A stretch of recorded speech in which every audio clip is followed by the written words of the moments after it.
السلام عليكم ورحمة الله وبركاته. صباح wanaagsan galab wanaagsan waxay ku tahay bawcan halkaan naga daawanayso guriga muno haddii tahay marka kugu horeyso please subscribe kiigu caawa haddii hore nala joogtid ma like igu sharaf aad iyo aad ka imaadana soo dhawaada ruwaadi salaami ilmihii guriga fadhiyay ba waxay dhaheen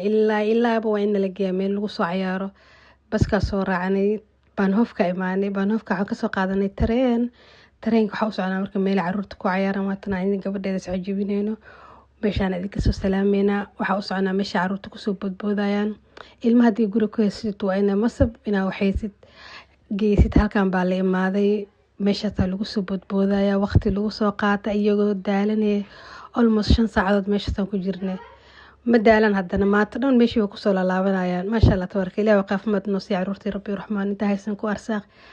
marka saakii safarkeeni meeshaan u ahaay halkaana imaanay wallaahi way naga fogtahay meeshaan tareen adiga saacadii bar camal oo soo socon laan meesha anaga deganahay waa tuulo sidaas ayaa meeshaan ku imaanay meelahaas leel rabaa in laga boodboodo intaas waxaa lagu yahay habi la iskaga qoslaya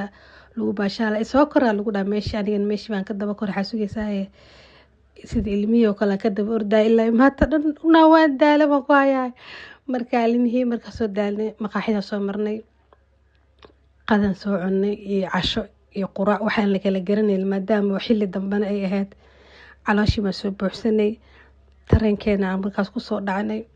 baanhofka imaanay baanhofka markaa imaanay tareen kale ayaa haddana baanhofka ka soo qaadanay 2 tareen meesha loo raacayaa